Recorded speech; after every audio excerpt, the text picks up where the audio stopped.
I was born in Italy, grew up in Seattle in America, and the great, fabulous 60s and the wild 60s happened on the West Coast. I knew I was going to come to India from when I was a child. I was in a bookshop with my mama in Seattle when I was about 12 years old. And there was this autobiography of a yogi. We've all read it, you know, Paramahansa Yogananda. You probably have. And I went, Mama, who is that? Wow, what's India? India, that's my home. I got to go to India. I knew then I was going to India. And but the 60s kind of blew out in about 1971 as soon as the Great Revolution crashed. And I was on my way to go to the Spain, the Black Balearic Islands, and overland, Greek islands, then to Turkey, Iran, Afghanistan, etc. And then the first time I was in India in 1971, I was in Nepal. And I went back. When I left India, I felt like I wasted my time a little bit. I was doing all these wonderful things, but I kind of wanted some Dharma. I didn't really get into Dharma the first trip. So I went back to America, worked enough to get enough money to come back for some years. And I knew it was Buddhism, but I didn't know where or how, okay? So my close friend that I grew up with, while I was working in Seattle, he was working in San Francisco, and he became a Sufi. And so he studied with a great Sufi master, Pir Vilayat Khan. And he says, would you like to go to a Sufi camp at Chamonix in France on the way overland to India? And I thought, yeah. He says, that's a good way to go from job to India is go to this Sufi camp. So I went to this Sufi camp with Pir Vilayat Khan. And it was kind of a, as they used to say, the feasts of all religions, the fasts of none. They were more relaxed, you know. And I got to France well before the course, me and a friend, and I couldn't really afford to stay in France in summertime. So I joined the work camp and I helped work at this center before it got really going. And there's a poster in the kitchen. 7th meditation course, Lama Thubten Yeshe, Lama Thubten Zopa, Rinpoche, Kopan Monastery, bam. I said, that's it. That's where I'm going. Ta-da! I don't have to think about going on a guru hunt anymore, you know. So I did. And I came overland, and then I went to my first course was 1974 at Kopan, where I met Lama Yeshe, Lama Zopa. And then before the course, I was up trekking, and then went to this course. And then after the course, there was retreats. I came back for the 8th course, and many friends now came from that course. 9th course. I went every year. And after that, there were retreats. Already the Lama Yeshe, Lama Zopa were going to Tushita before it was a center. It was just a house and people could do individual retreats. So they would spend time there because when they were done here, they'd go to Dharamsala. They needed a place because they'd meet with Dalai Lama, meet with their gurus, Trijang Rinpoche, Ling Rinpoche, etc. So I stayed with them in that house, Lama Zopa and Lama Yeshe. I had a commitment. The Karmapa came in 1975 and gave the 30 main initiations, the Kargi Natsok in the Big Gompa. And it's a commitment for taking all the Mahakalas. I had a commitment to do a Ngundro practice. For people who don't know, Ngun means before, Dro means going. 100,000 prostrations, 100,000 Vajrasattva, 100,000 mandalas, etc., 100,000 of refuge prayers, etc. And I did them at Tushita. And when Lama Zopa, and so that was my first Vajrasattva also. Some background I should give. Lama Yeshe is the one who planned all of this. He's the whole FPMT is Lama Yeshe. Rinpoche was just his disciple, you know. And Rinpoche, Lama Yeshe, he turned out to be such a great yogi because Lama wouldn't let him get involved with center politics at all. He was only allowed to come out of his room to give teachings and receive teachings, and wherever Lama took care of all the insanity, you know, with the Westerners. So like that. Brian is saying that he thought that Tushita was the highest heaven, but it's the same name, right? Same name. But it's also the name of the center in Dharamsala. Yeah, that's named after this highest heaven. It's named after the. Yeah, Tushita heaven. You'll see that in the scriptures. There's different levels of it, so it was named after that. Yeah. So he's correct, and he or she, and yeah, Tushita is named after the highest heaven for sure. I was connected with the place from before it was even having courses. Like I said, I would stay there with the lamas, did my nundros there, my 100,000 prostrations, and so. Yeah, then you were saying that Lama Yeshe was kept to do the paperwork so he could meditate. Yeah, it wasn't not paperwork. Lama Yeshe formed all the centers. He was out there active, Somebody else did the paperwork. His assistant, it was Dr. Nick. And so, but he protected Lama Zopa Rinpoche. You see, there's many famous lamas that have an attendant who also became a lama. Chokinima and all these. They were, but at first they were not so like Lama Zopa. They weren't so realized because Lama Zopa was practicing all the time. He couldn't do anything else. And Rinpoche held him up really high. I mean, Lama held him up really high. He goes, Lama Yeshe Zopa. He says, you don't know how high he is. I won't sleep in the same room with Lama Zopa because I like to sleep at night, and Rinpoche doesn't sleep at all. He just does practice. So he held him to the highest level, When I was ordained, my first ordination as a Getzel was at Tushita. And it was Lama Yeshe, but he puts Lama Zopa on the throne because Lama Zopa is the lineage. Lama Yeshe was a nothing lineage-wise, although he was one of the greatest lamas ever, And so, like that. So a lot of connection with Tushita in that sense. Now there's been some political thing that went a bit weird, but anyway, we won't talk about that. That's fine. So yeah, Lama was the one. He's incomparable of all the lamas I've ever met. My teaching, not so much what I'm doing here, but when I teach, it's all coming Lama Yeshe. I know the stories. I know what he taught and how he taught, and it's really effective. Not because I'm better a teacher than the Geshes, but because Lama Yeshe is. So I just give Lama Yeshe stories and Lama's teaching. Wow, he connected. He was teaching in Italy, for example. I mean, there's so many lamas back then, anyway, especially. They thought, oh, Westerners, blah, they didn't bother to learn anything Western, they were kind of inferior people, And so, anyway, Lama she was asked to teach Westerners by His Holiness the Dalai Lama, along with Rinpoche. They were a pair. They were the dynamic duo of those two. And so, anyway, so,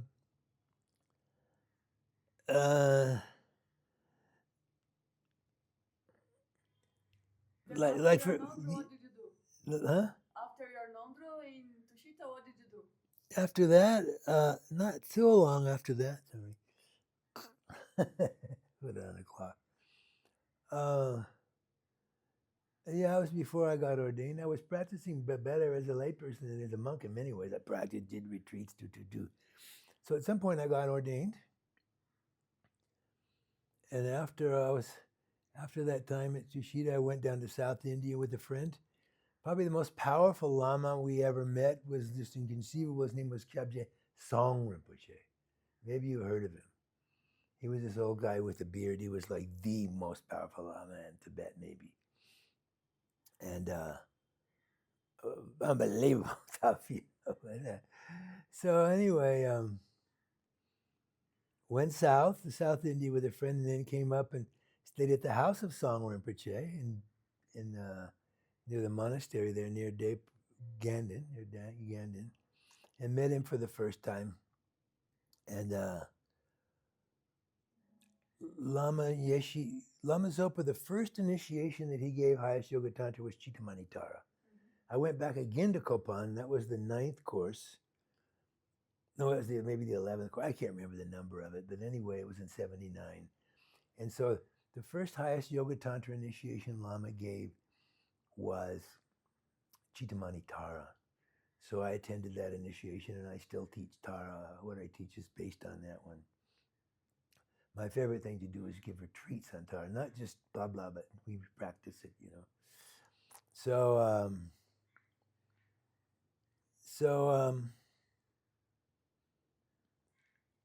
he gave that, and so from Song Rinpoche in his house, I asked him.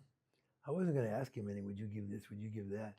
Would you just give me the mantra, the lung for the mantra Om Tari Tari Turi Swaha?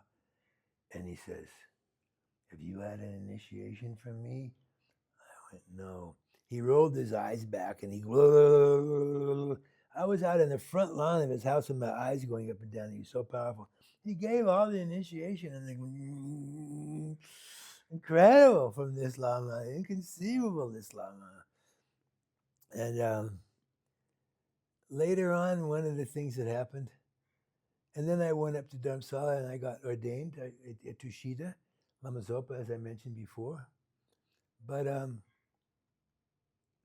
the greatest thing that Lama Yeshe maybe ever did, he gave this thing called the Dharma celebration, Enlightened Experience Celebration, at Tushita and Bodhgaya, and also at Kopan. All of the top, most highest lineage lamas came to give us initiation. Song Rinpoche was the main one. He's the main holder of Haruka Vajrayogini. Haruka Vajrayogini go together. They're my main practices. And so he brought Ling Rinpoche, who's living Yamantaka, to give the Yamantaka lineages. All the greatest lamas, all at Tushita, where we were all monks and nuns in this squeezed little Gompa. It was a tiny Gompa then. And all those lineages were given, especially the Ruka Body Mandala, which was inconceivable to get that initiation. It was never given to even beginning Geshes, you know. But he gave it because Lama requested. So Song Rinpoche, at the beginning of the initiation, he goes, "I'm wasting my time giving you people this initiation, but your guru, Lama Yeshe, begged me 3 times to give this initiation." This is the kindness of Lama. Lama told me once, "I don't know about you people, but I'm afraid of him." He made sure that we got all those lineages, whether we can practice them or not. Because Lama died within a couple of years, Song Rinpoche died, Ling Trijung, they all died. So all those lineages were passed on. Lama knew that to us, you know. Incredible opportunity. Amazing. From the lineage holders. So it was given in 3 places. It was given in Kopan and then Bodhgaya and then Tushita, the last part. So the highest teaching that's almost never again was called the Haruka Korla Demchog. Haruka is just a generic name meaning male deity, but we usually call it Haruka. Chakra Sambhara is the correct name. It means the wheel of bliss. Korlo, wheel, Demchog in Tibetan. So he gave that initiation, and which is the ultimate blessing. And at that time, all of the Sangha, we were also doing Guhya Samaja, just a very short sadhana. We were just doing it all the Sangha, just to complete the practice initiations, fire puja, so that we completed the retreat. And same with Yamantaka. Lama came out on the porch and he said to me, "You know, I'm having you do the Guhya Samaja retreat, simple retreat in Yamantaka, because I want to give to His Holiness that my Sangha, took the 3 initiations, Haruka, Yamantaka, and Chakrasambhara, and Samattabha. What did I say before? My mind isn't working. So anyway, those are the 3 big initiations. They're called Jigsum.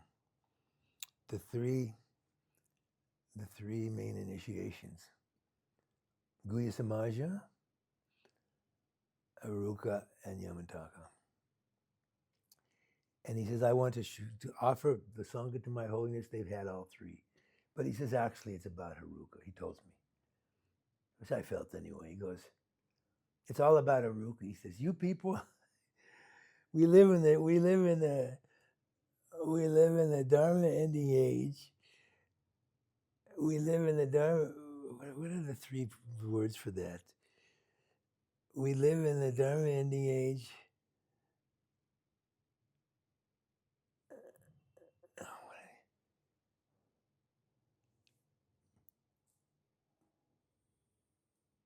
No, we live in desire realm. We live in the age of desire and the practice of desire. And your problem is desire. Your problem is desire. It's not anger, da-da-da. So he said, that's why I give a ruka, because you should have that. Because you people, we live in the desire realm. We live in the desire age, and I give that initiation. Hopefully you can overcome desire at some point, because that's the big one. These are stories, but these are useful stories for learning, actually. They're very important. So anyway, Song Rinpoche gave that to us. It was like unbelievable. One of my closest friends, whose name is Basili Lorca, he was the first attendant to Ozel. And but when he went back to Spain, to the center in Spain, the Geshe Losang Sultram, I think was the name of the Geshe there, who was a close disciple in Tibet of Song Rinpoche. And he says to Basili, what did he give you? What did he give you? What did he give you? And Vasily says, Haruka Body Manda. And this case, went, no way, he didn't give that. He didn't give that to you. I requested 10 years in Tibet to get that initiation, and I never got it. Well, that's the one we got. So that's thanks to Lama Yeshe, So incredible, because this is probably the most, for me, it's the most powerful and highest of all initiations. There's something called, this gets into high tantra. It's called the body mandala. One's like Guhya Samaja, this is a little bit of tantric blessing. One's like Guhya Samaja, the body mandala is where you place the deities, in the case of Guhya Samaja, 32 deities on the body. But with the body mandala, the inner one that you get only from Vajrayogini or Ruka, because they're one, and basically, they're inseparable. And they're depicted as Yabyum, they're both Haruka, basically. And so it's the body mandala that's made out of the channels. It's the inner body mandala, which is extremely rare and extremely high. The only yidams that have that, the other one of them is He Vajra, which is given in the Sakya school sometimes, Ke Dorji, the Ruka body mandala, and of course comes with Vajrayogini. And maybe there's one other, because the normal body mandalas was where they have they're placed on the body, and this is right with the inner channels. Your own inner channels, winds and drops become Haruka, become Vajrayogini. This is talking about stuff like that. I know when I heard it when I was young, maybe some of you people out there, it made me, then I wanted to get all these things. I wanted to know more. It gave me inspiration to go and try to practice some Tantra. Because in the end, Lama Yeshe is the one who designed the education for the whole FPMT. On one side was the Lam Rim.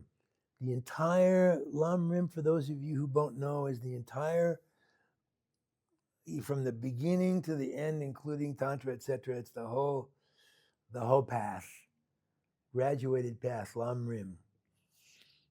And then for the Tantra side, he gave Vajrasattva, but he gave Haruka Vajrasattva. So we'd make a connection with Haruka. Every highest yoga, he gave Vajrasattva. Every highest yoga Tantra practice has, at the beginning, it has a Vajrasattva practice. So if Haruka, it's Om Benza Haruka Samaya Manipalaya. When it's Tara, Om Pemasattva Samaya, like that. So it comes out of a highest yoga Tantra sadhana to make the connection, so we would eventually practice highest yoga Tantra. So that was what he wanted, Lama, and wanted us to have Vajrasattva, which is really important for any of you who haven't done it. Try to do it. It's a 3-month serious retreat. It's incomparable.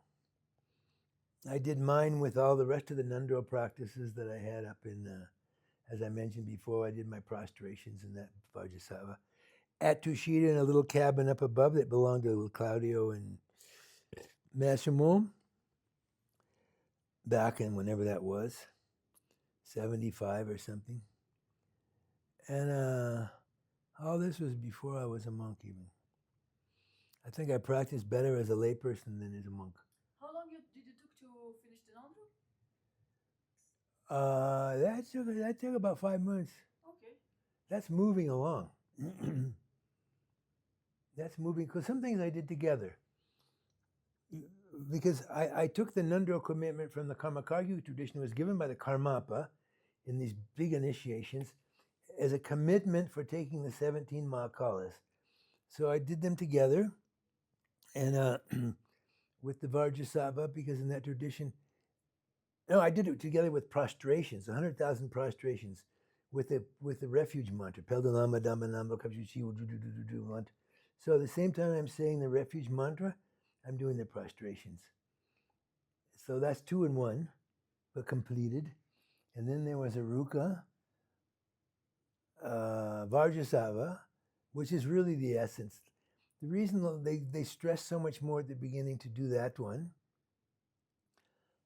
is because it's really the essence. If any of you out there get a chance, take Vajrasattva and do Vajrasattva. It purifies all the negativities. You have Vajrasattva on your crown, a pure light comes down as you recite the 100-syllable mantra. Bye-bye, all the delusions. You shit them out. That goes into the mouth of death, Yama. That one takes a while, about the same, because I did prostrations at the same time. It takes 2 to 3 months. You can do it 2 months, it's kind of moving along. It's a 100-syllable mantra 100,000 times, 108 times actually. So I'm saying all this because I became interested in practicing the Tantra by hearing about it before from people and being around the Lamas. This times, I was a very fortunate time when back in the 70s then and early 80s, because I know it's like the good old days, that gets tiring for young people, but what was good about the good old days, you could go to the highest Lama around and go see him. You could go see the tutors of the Dalai Lama. You could go see them. Me and a friend went to see one of them, and we want to get a Vajrayogini initiation. He says, okay, come tomorrow, bring a translator, don't bring too many people. So it was that easy to get things. It was like flowing, it was so available. So that was very fortunate. And then the Ruka Vajrasattva. I went to the Karmapa. I says, is it okay to do the Ruka Vajrasattva instead of the Vajrasattva, the simple one that's part of the Nundro of the Kargyu? He says, Karmapa told me that one's higher. It's better to do that one because it has a Ruka. There's no sectarian going on from these big ones. So much from the other people. Kargyu better. We practice, you study, blah, blah. I hate sectarianism. Let me tell you, sectarianism is wrong. One thing, if you're going to get involved with the Dharma, there's no such thing as a Kargyu monk, or a Nyingma monk, or a Gelu monk. The whole lineage of monks come from the Buddha. Sarvastivadin. There's 2 lineages that came for ordination. It's not even Mahayana. Sarvastivadin and Theravadin. Those are the 2 lineages that come. So all those lineages come from there. And then there's, in Tibet, there's Kargyu Nyingma Sakya Gelu, and some other minor ones. But there's no such thing, because all of those tantras come from Mahasiddhas. They don't come from some Kargyu Lama. My main practice is in the Gelug and the Sakya, because we got it from the Sakya. For Vajrayogini is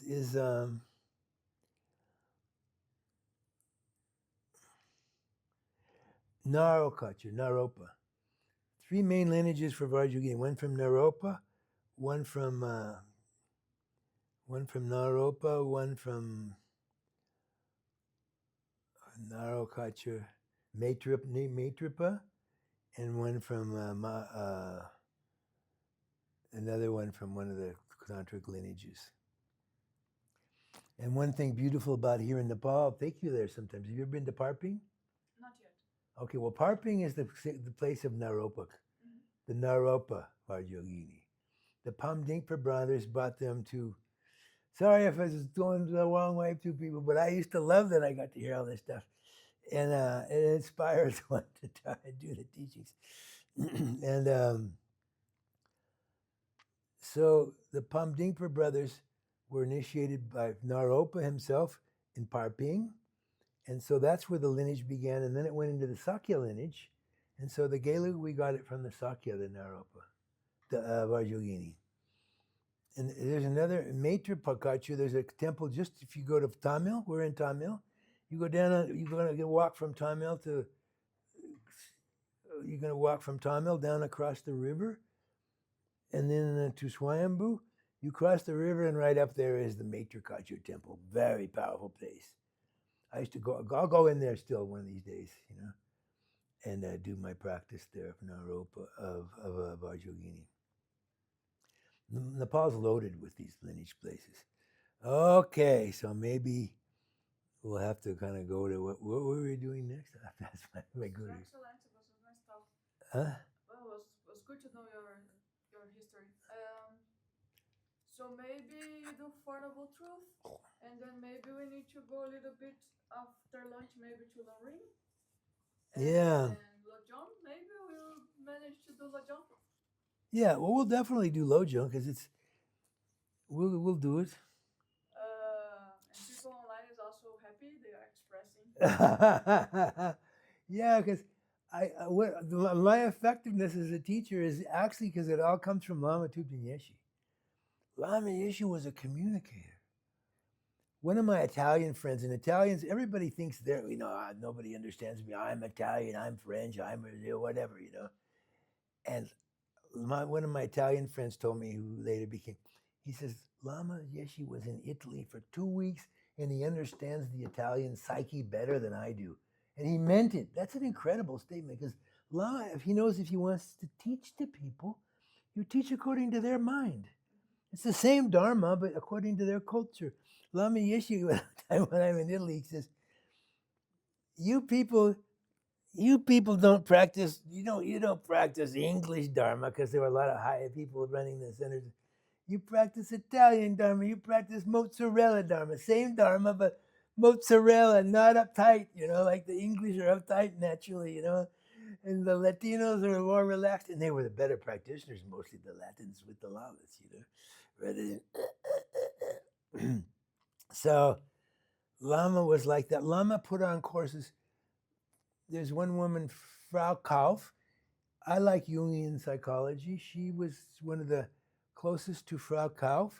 She invented sand play therapy, which is a high practice where you do in the sandbox, you put figures and they take pictures of it as you follow the practice. And he taught that, and Lama completely adapted. He would teach Lojong, low rig, mind and mental factors, and she would teach that, and they would teach together. And I'll give you an example. This is so unique, Lamas being open, because many of these great Lamas go, anything Western, leave it out, forget it. I was at Manjushri Institute in England, which back in the old days before it was taken over by this one Lama, it was where all of the Sangha that had been in India for all those years, we all went there because we needed a place until we got a monastery, until we got Nalanda, basically, and another nunnery.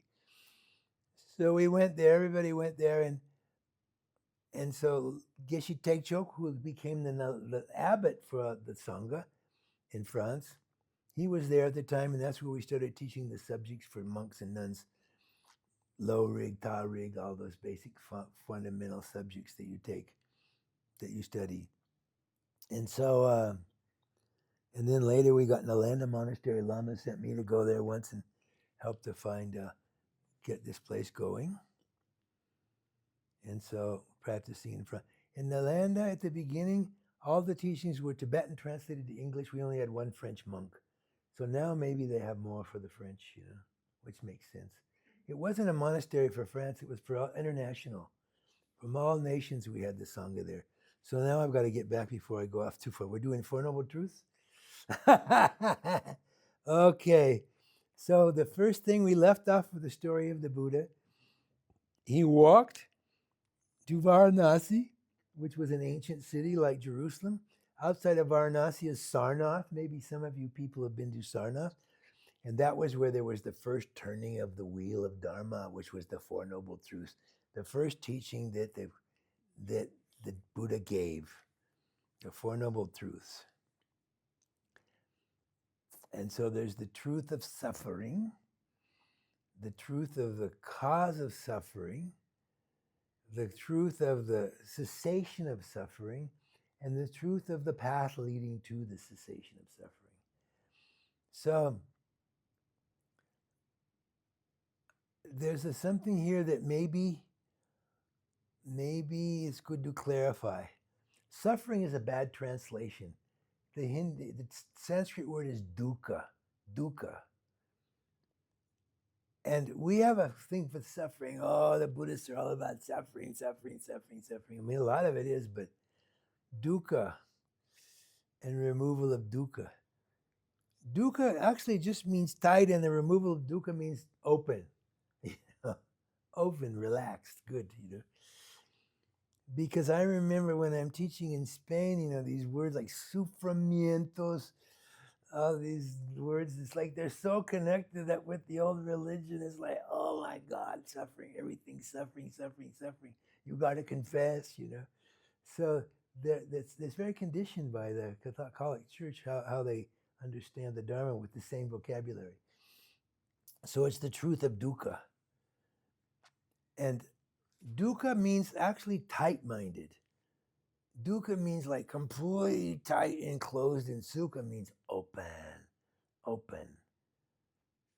So you realize the truth of dukkha, and you realize the truth of sukha, mahasukha. Mahasukha means great bliss, doesn't it? So that's the first noble truth, and we're going to go into it a bit more. We're going to enumerate them all. If I can find the page where they're all... Okay, the truth of dukkha. The noble truth of dukkha.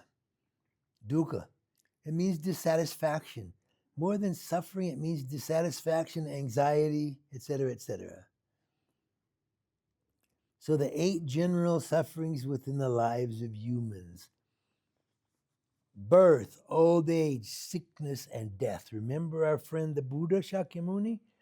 He wanted to overcome birth, old age, sickness, and death.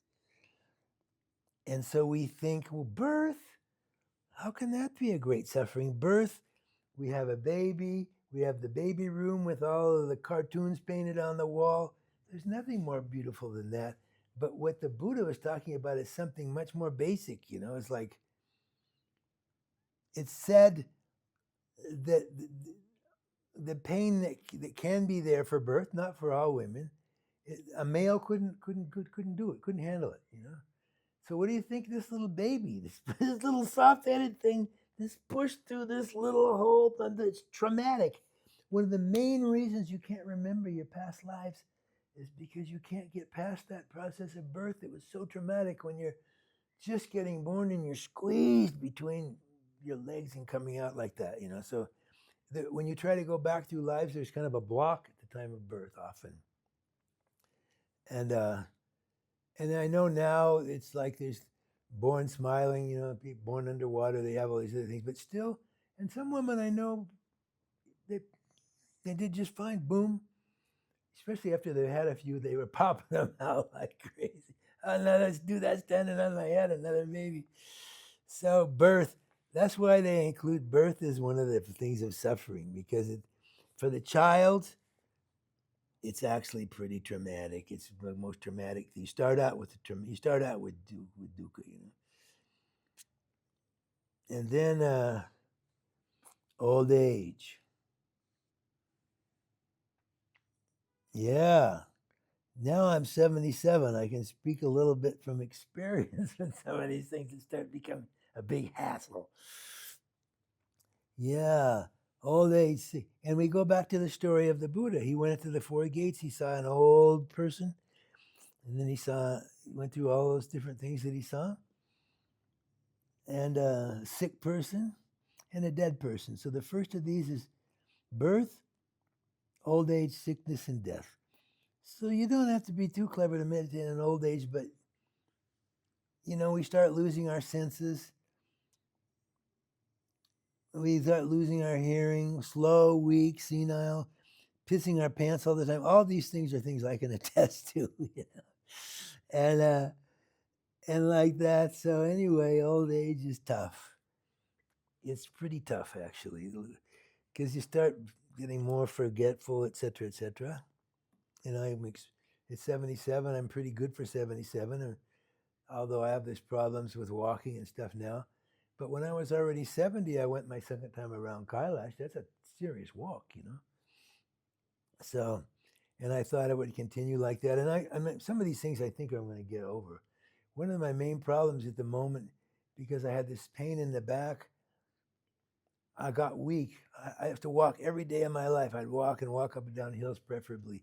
And I need to get strength back. Now I'm not, the back thing has been cured by this wonderful Tibetan doctor, which I'm going to take you to. And, but I've become so weak, so I get tired halfway around the Buddhist stupa. I have to sit down again. All that strength in my legs is gone, and I have to start building it up again. So, birth, old age, the suffering of old age. Slow, weak, senile, piss the pants, blah, blah, blah, blah, blah.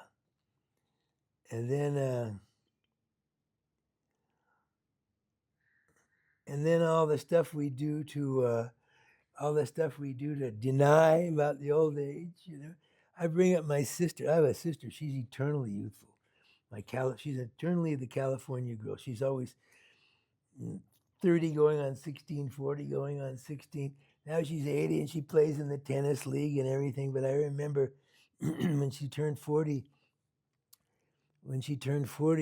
she got her breasts enhanced. You know, she got this operation because she always wanted to have a pair. My 40th birthday present to myself. And I used to think, no, what are you doing that for? She was a jogger or a runner. That just makes it harder. But it was so conditioned that, you know, she had to get that. Just another thing of trying to disguise old age. So all of these problems that happen, and I can testify to a lot of them. And also we have a youth culture. Everything is about being young, and being quick. Every advertisement, do. Sickness is kind of self-explanatory. Sickness is self-explanatory, isn't it? Going through all the different problems. Probably all of you out there, even if you're young, you've been sick. You got something really heavy at one time. Somehow I've been very fortunate in that sense. And I'm a non-vaccinated, by the way. I'm a pariah. I'm a bad person. No way I'm putting that stuff in me. And birth, old age, sickness. So you can just contemplate on, remember what it's like when you, even a good case of the flu, it's just like you're really, really dysfunctional for a while, but manage extending that outwards. So it's self-explanatory, the sickness and death. Old age, sickness, and death. Yeah. So death is very, very important to understand and contemplate death. In Buddhism, we don't deny death. We meditate on it. Because, for example, is that being gruesome? No, it's a reality. We're going to die. We're going to die. When you meditate on death, death is definite. Its time is indefinite. What helps at the time of death? What helps is positive minds that you built up over time, love and compassion, etc. Those you can carry on to the next life. You can carry on the habits of kindness, the habits of love, these other things. So death, at this point, I like to tell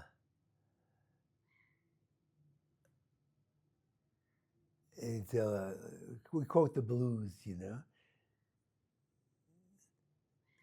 Death is just a cold gray day, and all night long it stays that way. Death is a ticket from your love to nowhere. Not death, I guess it maybe means old age. Ticket from your old to nowhere. It's a back shroud ready to wear. So when you're meditating, you go through, you should contemplate death regularly. It's definite. Its time is indefinite. We don't know when we're going to go, and be very clear about you're going to die. And this isn't to be morbid. For example, you're doing a meditation retreat. Say you're doing one of these insight retreats where you're just, observing this going on, and you're always kind of not sticking with it. Meditation on death helps you to meditate more strongly. I'm going to die. Let's just do this. Not get panicked about it, but it should inspire us the fact that we're going to die, to practice while we're alive. Because what helps at the time of death? What helps is the things that we've developed in our lifetimes. All the things we'll study here in the Dharma. All the positive habits, love and compassion. The bad habits you'll also take through. There was this one great Lama, because this discussion that always comes up in the Tibetans, which goes from life to life? You know, if there's no permanent self or Atma, what goes from life to life? And when Lama was asked that question, he goes, your bad habits. You bring your bad habits from life to life, but you also bring your good habits. You know? So your habit, karma is just habit. Karma, we'll get into the cause of suffering. It's illusion in karma. We'll talk about karma. Karma just means what you're habituated in doing. Good karma is habituated in doing kind things, helping people. There's ways of increasing that, of improving that, you know, making your good karma to become even larger, bigger, etc. All these things, practices in the Dharma to help with that. And some of that will come up in the 7 limbs, like Samantabhadra, the way of Samantabhadra is doing things. Birth, old age, sickness, and death. It's not morbid to meditate on death, it's reality. Escaping from it just it makes it more immediate. We shouldn't get all, I'm going to die. That's a waste of time. But it should be that, you know, this is going to happen, and it could happen any time. So practice well while I'm still here with my faculties. But we'll get into what's the precious human rebirth, all of the qualities you have as a precious human rebirth. All those things, you know, opportunity to... So, death and denial. There's so many good Buddhist stories. So the one story around death that's really good is how we deny death. There's the story, this is going right back to the time of the Buddha, the story of the mustard seed. Okay, you ever heard that? Yeah, but we can tell. Yeah, okay, that's a good one actually. See, back in India, there's a woman and her child died, obviously. But she wants it brought back. Like, she can't take it. She cannot deal with it, her child died. She's not going to face that reality at all. So she's going around to everybody's place and said, oh, I need someone who can bring my child back, which is delusional. Child's died. And so the Buddha, she says, there's one being, if anybody can help, it's Lord Buddha Shakyamuni, who happens to be not too far away from here. So she went to ask Buddha Shakyamuni, and Shakyamuni's so skillful. He says, you go find a house and get a mustard seed from a house where nobody's ever died. So she goes around to all the different houses and says, is this a house where no one died? Oh no, so-and-so died, so-and-so died. They all go on about every house she goes to. No, so many people died in that household. So she's not going to find a house with a mustard seed. So she goes back to the Buddha. She went to the Buddha to ask that, and then she realized. She didn't realize by the Buddha teaching about our Lama, teaching about death is how horrible all this stuff. She realized that through this, that there's no house. She's not the only one. Everybody's got to die. So that was the way she was taught about that. And then she goes and sees the Buddha, and then he takes her, and they go walking off together. He really looked after people individually too, which is pretty rare when you think about it. And took her into his fold, took responsibility. Because she realized through that parable.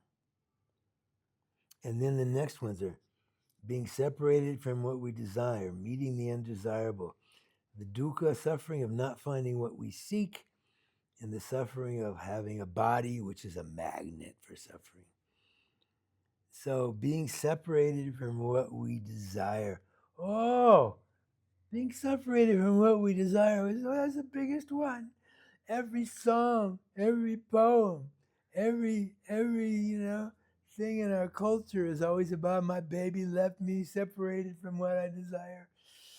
Oh, so much of literature is devoted to that, isn't it? From the great operas to the other things. Separation. I think next to death, separation from what you desire is really a hard one. And then the next is meeting the undesirable. But we could go on while you meditate about that. Separating from desirable. When we get to the Lojong Tonglen, I can tell a story that's my own personal experience about that one. How that was cured by the Tonglen. Because there's one fundamental thing that we're going to go through all these practices, that we believe in I exist. The problem is the self-cherishing I, me. Everything we do is to feed ourselves like that. That one. So all suffering comes from that, actually. The self-cherishing, moaning about it, whinging about it. Meeting the undesirable. Not able to seek status, whatever. Even little things, traffic jams, tickets, we're always meeting the undesirable, aren't we, in life? Things that we don't, I don't feel so comfortable with that. And as I said before, what I wrote after being separated from what we desire is the blues. Just listen to the blues. It's all about that. I think I already said the poem, The blues is just a cold gray day, and all night long it stays that way. The blues is a one-way ticket from your love to nowhere. The blues is a black crepe veil ready to wear. Now that wasn't the Buddha speaking, that was Duke Ellington, that particular one, So the reason of all the different music we like the blues, because it's dealing with reality. It sings about, my baby left me, the reality of life. Well, like Bob Dylan in one of his things once he says, I turned on the radio, it was Rockaday Johnny singing, tell your ma, tell your pa, our loves are going to grow. Ooh-ah, ooh-ah. That's what a lot of pop music was. But the blues is about, picking cotton all your life, meet me in heaven, sitting down. And they're so touching. The sound of the blues is like the sound of the human crying from the problems that occur. Like that. So it seems more honest, sometimes the blues, than everything's going to be good and happy, whatever, It's not to be not meeting the undesirable due to social status. I put visa there, visa. Not meeting what we're getting, what we seek, visa, visa. We used to go to in Geshe and Darga. There was this very, very high Lama, Geshe, taught in the Library of Tibetan Works and Archives in Dharamsala. But the problem is everybody went visa. In fact, back in those days, if you had a Commonwealth passport, you didn't need a visa. You could stay in India if you were for English or you were Australian or you da. So much so that Geshe and Darga taught that the precious human rebirth, there's another appendage to that, and that's getting a visa, getting a Commonwealth passport. Because everybody who had that, they stayed in India and they studied and they practiced all those years. The original people studying was because they could stay. They didn't have to hassle with visa every 3 months and going to the High Lamas, Ling Rinpoche, where can I get my visa? Can I get it? Should I get it in Jammu or should I get it in Rishikesh? Do. Hardware. So a visa, a never-ending game with visas, from the first time I went to India, trying to make sure I got another visa. So, not getting what we desire, not finding what we seek. And then there's the eighth one there is the suffering of having a body which is a magnet for suffering. The one before, success, fame, we're always grasping after things that don't always work out. The point of this Dharma is to meditate on reality. It's not to just code everything over. You can get into the tantras and it's all there. You can have bliss all the time. And it's possible, but in order to get to that state, you have to do the practice and you have to still In order to get one-pointed concentration, it helps to have meditated on death and focused your mind on what you're meditating on. And then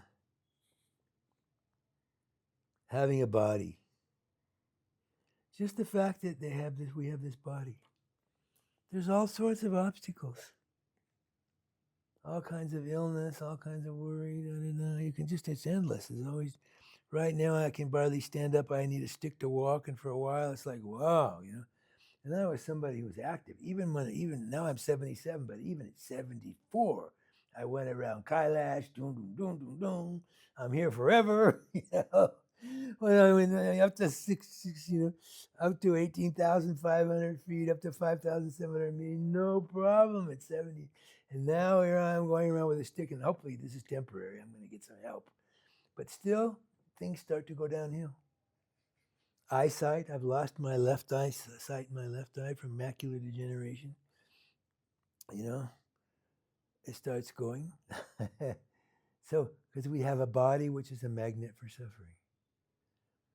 The body's a pretty fragile thing, actually.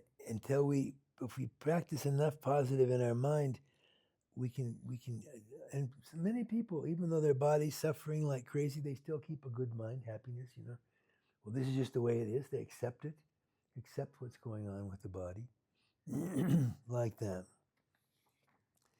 So, those are the 8 sufferings and then the 3 sufferings. The 6 we went through: uncertainty, nothing stable, unchanging. Yeah, these ones. The 6 sufferings. The last of the 8 was having a body. The 6 sufferings, and a lot of these are redundant. They're the same things. Everything is uncertain, unchanging. In the greater sense, if you believe in rebirth, it changes from lower realms to upper realms and lower realms.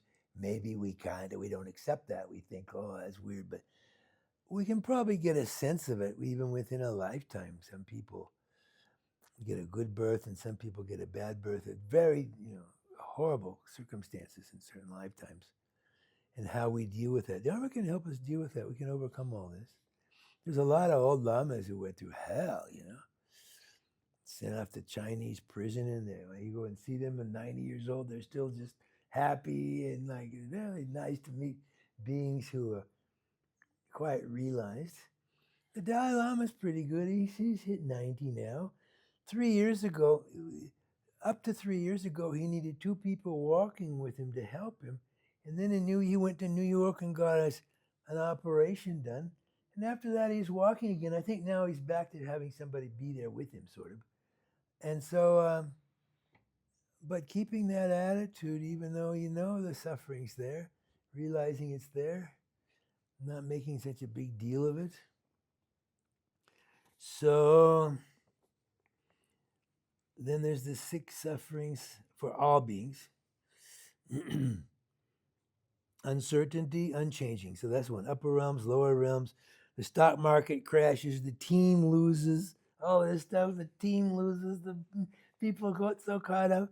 I remember I was from Seattle and I went back one year in Seattle. I mean, the Seattle basketball team went to the World's Championship.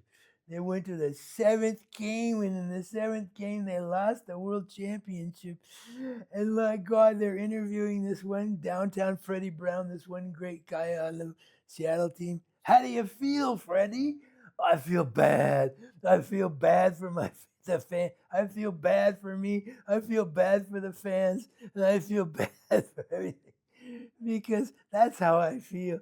There's something about people that do the interviews. How do you feel? How do you think he feels? So that's because the team lost. And this sport where you bounce a ball around, and then the next year they won it back. Same team they beat and won the World Championship. Everything's all good and wonderful again. Because sports, like a lot of things, are a way of denial, but also a way of, they're a microcosm for life, Yeah?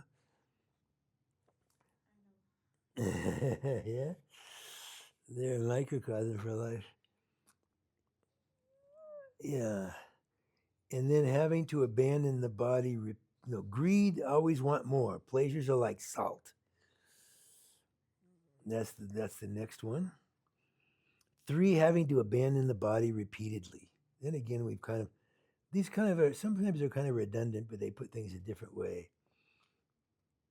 Having to do that life after life. In the story of the Buddha, he looked back with his clairvoyance. He gained the clairvoyance because he had one point of concentration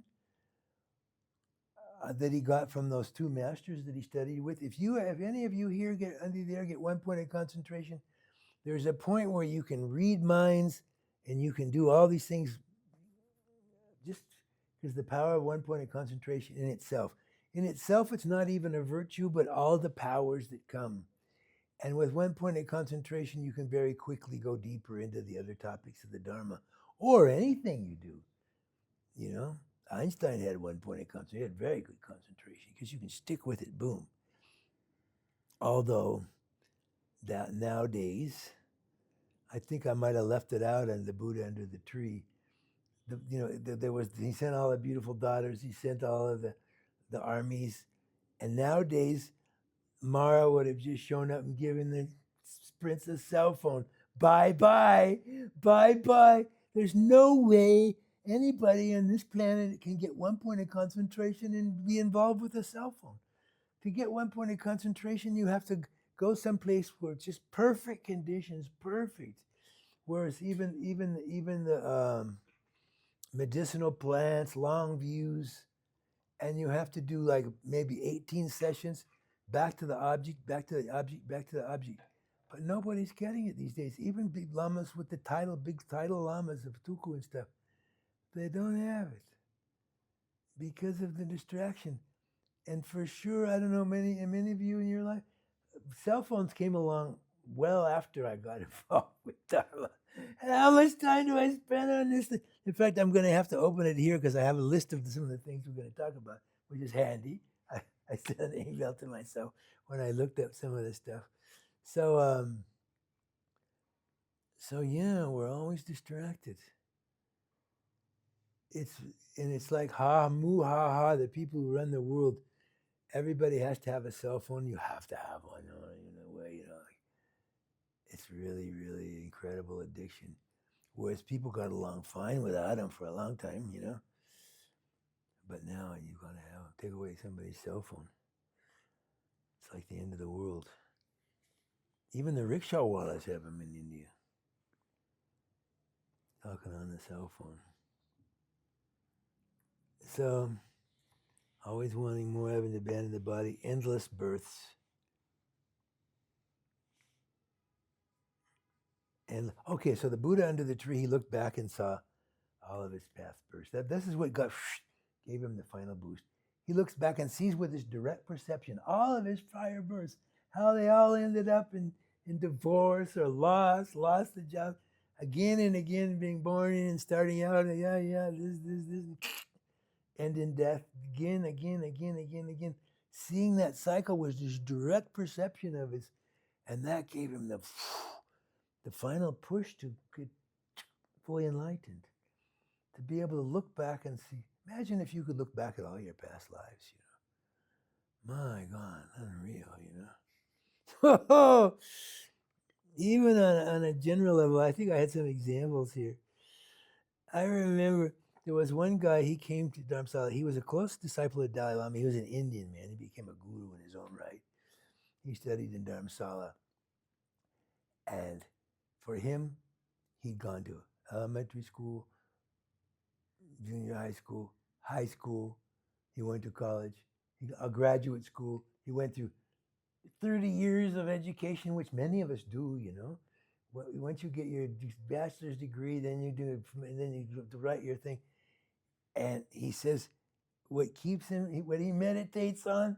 So, and he was a real practitioner. He says, I meditate about having to go back to school again every year. I meditate on that. And so I think, no, I don't want to get reborn and have to go again to school and go through all that stuff, Or like, what is it, the famous song, famous tunes that's by the most popular British band. Oh, come on. My mind isn't working at all. We don't want no education. That was about that, showing about school, you know. Pink Floyd, no? Yeah, Pink Floyd? Pink Floyd, yeah, it was their greatest tune ever, you know. Very, very well put in that particular thing. And then endless birth, school again, blah, blah, blah. Uncertainty of future rebirth. Sometimes these are a bit redundant. We don't know what we're going to get next time. Lack of friends at death and in the lower realms and stuff. So uncertainty of future rebirths. You can be certain of your future rebirth. Here's the little secret.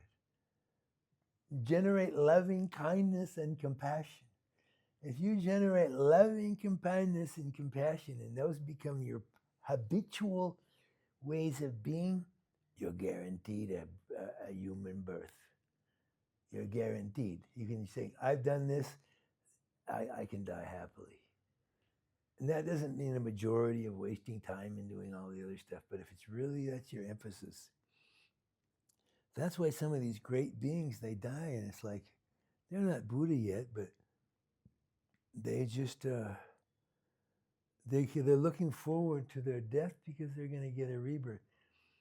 Some of these great lamas, so they were like, one's like Song Rinpoche, it didn't happen with him, but one other one, once the Dalai Lama grabbed it and he says, he says, I'm going to die now. And Dalai Lama says, no, you got to stay with us. You got to stay with us for a couple of more years.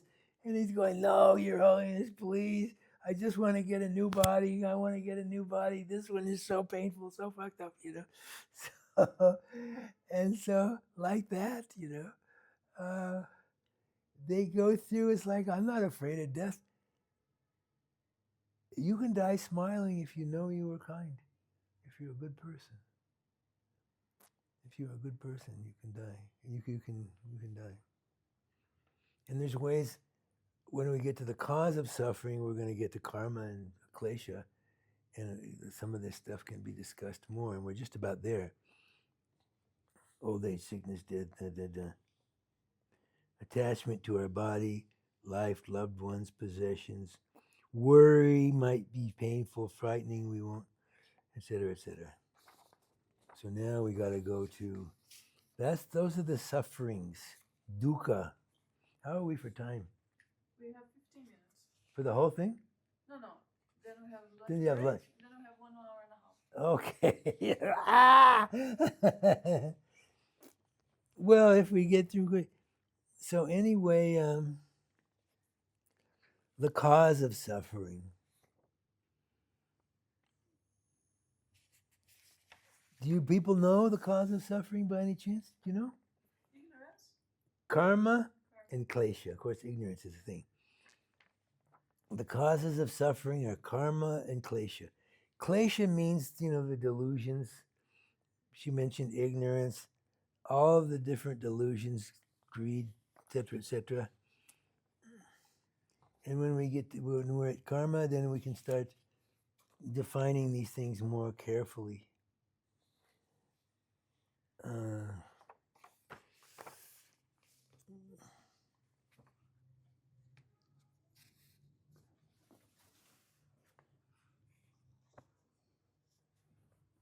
The cause of suffering. Sufferings are caused. They're causal, so they're impermanent. They exist occasionally. They're impermanent. And the causes are karma, action. Karma just means action. It just means action. For every action, there's a reaction. A positive action, a positive reaction. And klesha. Kleshas have so many translations. Disturbing emotions, disturbing attitudes, delusions, afflictions. All those things are all kleshas. So karma and action. There's two types. Intentions and intended actions. Body and speech. We create everything. Just like a musician or a painter. When you look at it that way, you're creating your whole life right now by how you act. And if you act compassionately, etc., etc., you can be happy that you're creating something more positive, and you are more positive. Sometimes we have, when we're, and this is going to be very clear when we talk about generating compassion and kindness towards others, we feel better. We feel good when we're helping others, when we're giving to others instead of feeding the self-cherishing mind, That's what's going to come. That's the main essence of this. Probably we'll deal with that part after lunch. But we'll get a good start on it here, because it's quite a big topic. So karma, 2 types: intentions and intended actions, body and speech. And like an artist creates a canvas, in terms of effect, there are 3 types: virtuous, non-virtuous, in the desire realm, non-fluctuating in the form and formless realm. If there's no intention, it's not necessary to experience a result if there's some regret. When you learn about karma, you learn about purifying karma. The most instant and powerful way is regretting, sincere regret. When you do something sometime and you feel you hurt somebody's feelings or you did something bad, deeply regret it. The number 1 purifier is regret. Because karma is intention and regret is the opposite, So when you regret very strongly, it can be like, whether you're still suffering isn't the point, but you regret that you did something. I caused that person harm. I made them feel bad. Very, very important. Go ahead. I mean, no, it's just because karma is the action, no? Because sometimes you hurt people without intention, and still you create karma. It's less heavy than if you do with intention to hurt. Yeah. But even if you hurt by unintentionally, still you create karma, right? But it's very minor. Sure. Karma just means action. So if there's no intention, then often it's neutral. If there's really no intention, if you really accidentally hurt someone. But nevertheless, you can see where this can be the nuances to that. Yeah, yes, I can see the nuance, but still they say that you create karma. For example, you can create karma even when you are dreaming.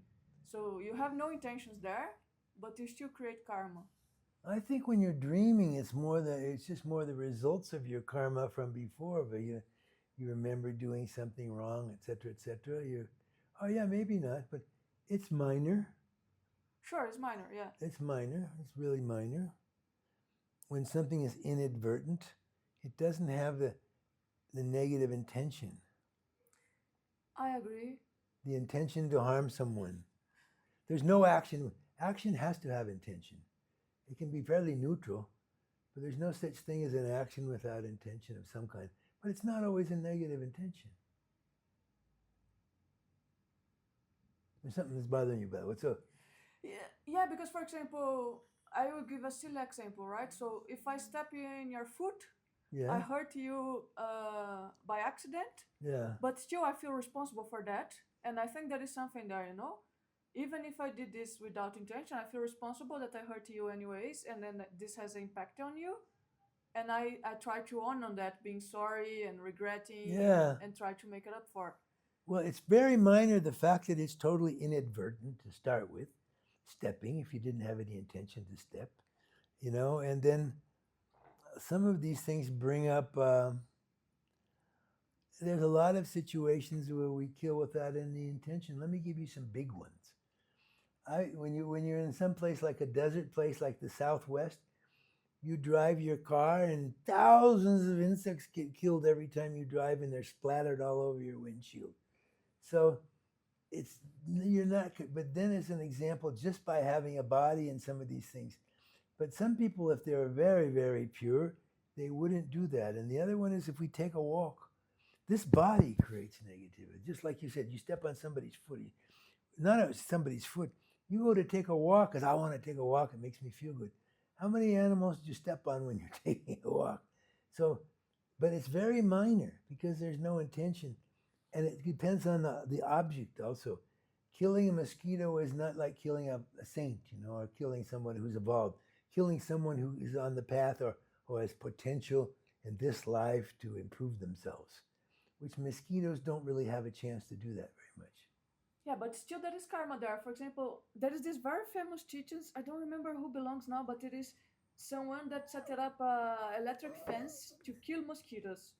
So it's just someone that with intention is setting up Oh, I think that's negative. yeah, but it is you set up a fence to kill mosquitoes is an electric thing, no? Yeah, I know And those you things. go away. But it's still it's every Oh, time it's a mosquito is negative. dying, You create you put it there. I remember the first time one of my old Buddhist friends, he was very wealthy, the family, and his parents had one of these machines, and I told him, unplug it, Bruce, unplug it. I've been in some restaurant, zip, you hit zip. Oh, every time I hear it, I get rid of that thing. yeah. Now, of course, by putting that machine there, your intention is to kill insects. There's these advertisements. There's so many advertisements on the. Now there's advertisements when you're on YouTube for this little thing that kills thousands of mosquitoes. It shows them in piles, zip, zip, zip. How wonderful! But it's also true that we might have to walk someplace. We might have to drive someplace, and it might be a positive reason. But we still inadvertently kill animals by walking there. The grossness of having a body, and we work toward having a more subtle body like that, So it's very mixed, but it's not so negative actually. It's negative. It's negative. No. There's some funny stories with that though. He goes, it was from His Holiness Dalai Lama. He always has the best ones. And he goes, mosquitoes, they drive me crazy, And he says, and I don't know if he did something to slap at them or whatever, but he probably managed to not do that. Even some minor practitioners like myself, we stop. For me, it's like it used to be bam, and then less, many years ago, and you consciously try to not hurt that mosquito. But you could roll over. There's other ways you could hurt the mosquito or hurt things that you walk on. The grossness of having a human body, we try to get a more subtle body or become more subtle through a meditation, some high level. I think realized beings, they don't do as much damage. I can't believe that Kondrola suffers any karma from walking, particularly her motivation so pure. I give her as an example because she's one of the highest lamas I ever met. Yeah, but this is a maybe out of topic discussion. But for example, I heard another day that even a Buddha, by the time he's holding a body, he's intentionally holding some karma, because just to have a body, this is a karma, right? So he hold on purpose the karma in benefit of other people, but by the time he's still on a body, he's still holding a little bit of karma. Well, I think there's some things to do with the body of a Buddha. You might want to do some research whether the body of a Buddha is doing those kind of problems, causing those kind of problems. If it's really that pure, it could actually bless things that he steps on and stuff, I suppose. I'm just trying to give hypothetical examples, No intention and absolutely pure.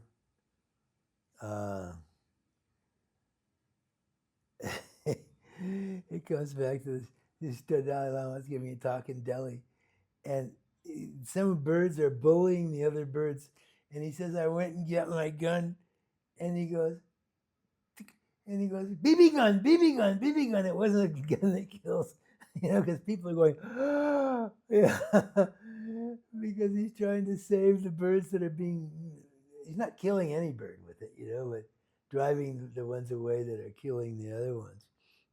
Like in the story of the Buddha, the worms were upturned and cut in half, and the sparrows came down, and then the hawks came and ate the sparrows. And this young prince looks at that and goes, this is not a happy situation going on here, First things that woke him up to his bodhisattva background, probably. Mm-hmm. Although from another point of view, all that stuff was intentional by that point. So,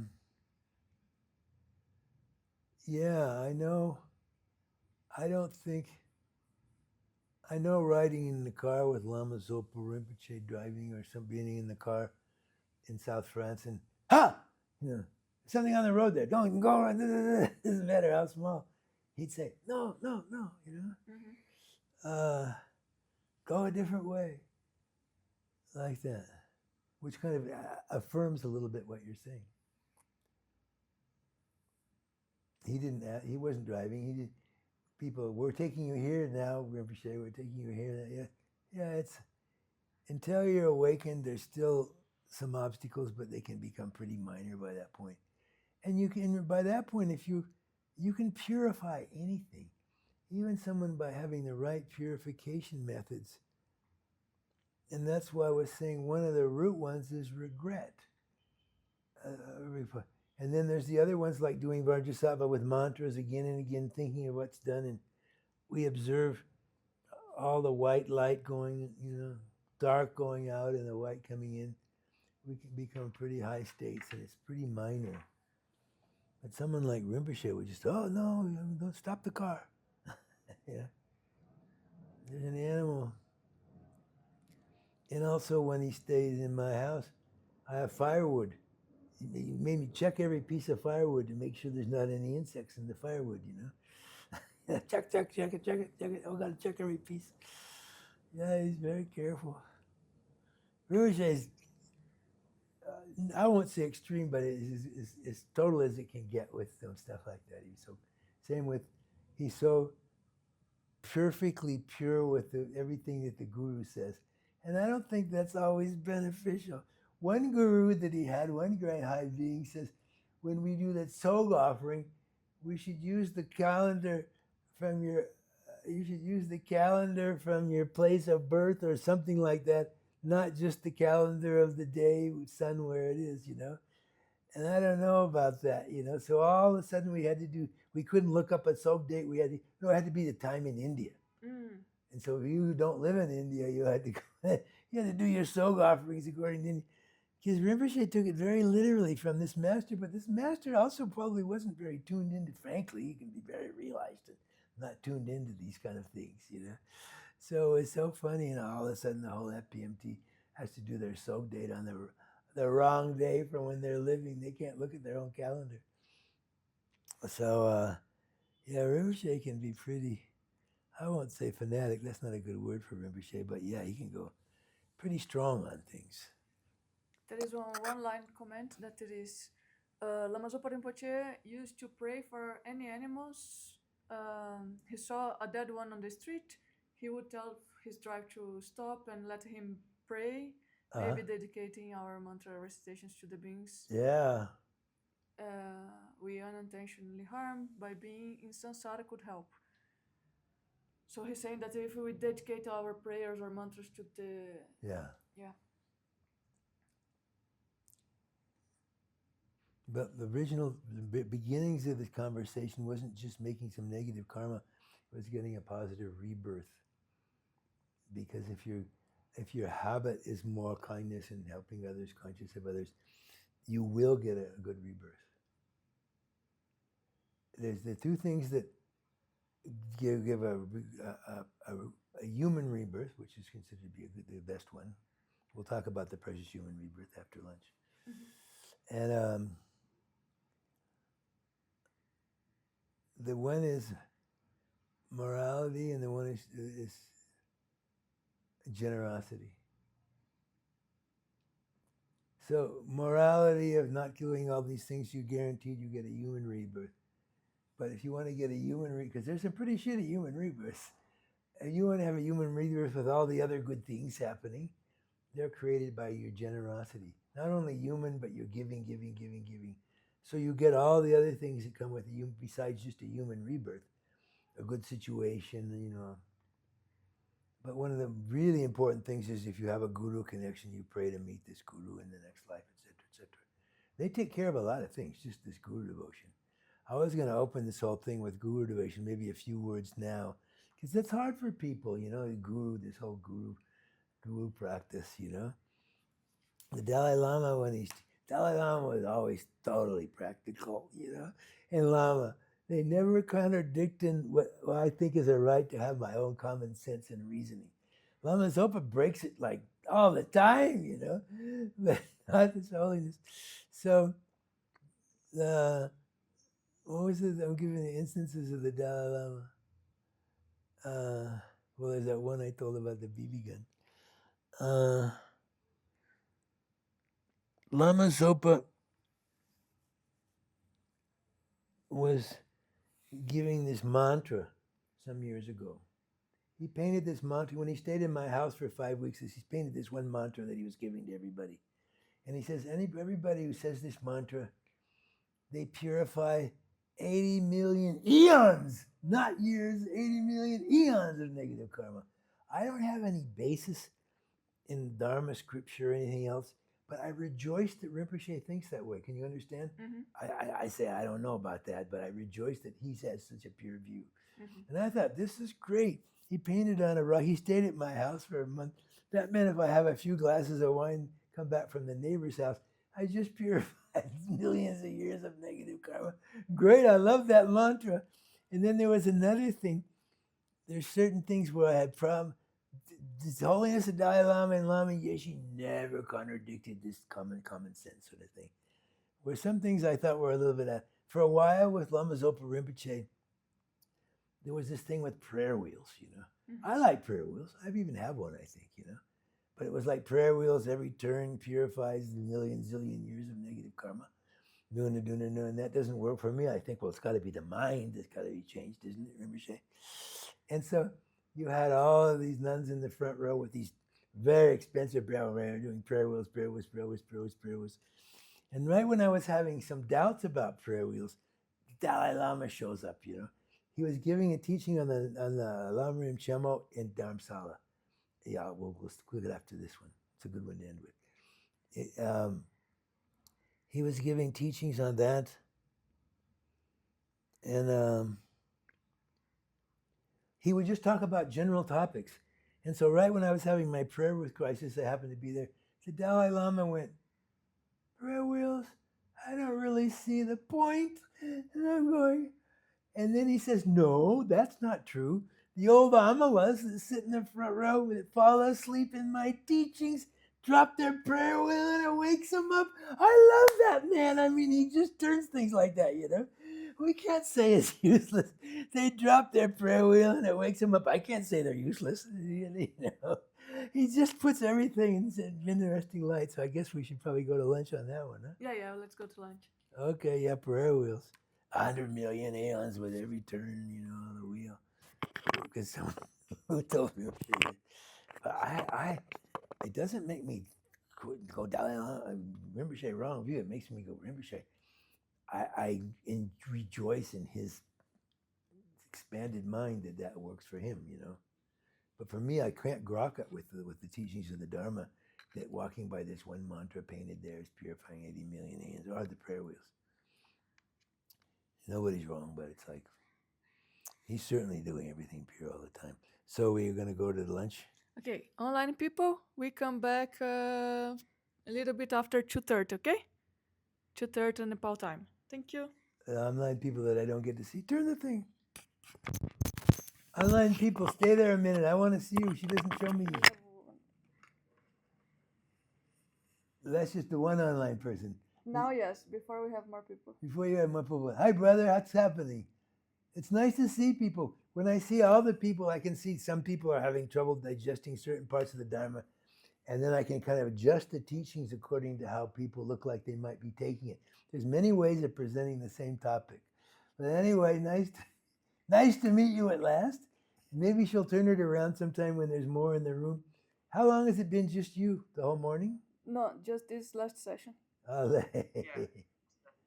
okay, I drove all the others crazy. That's okay, it's normal.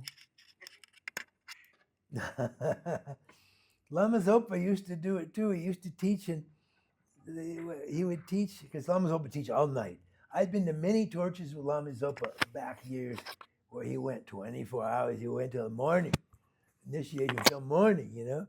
And he would teach in Hong Kong once because there was a center in Hong Kong, and they had to tell Rinpoche. He would go on, not getting too many details, and he goes more and more and more.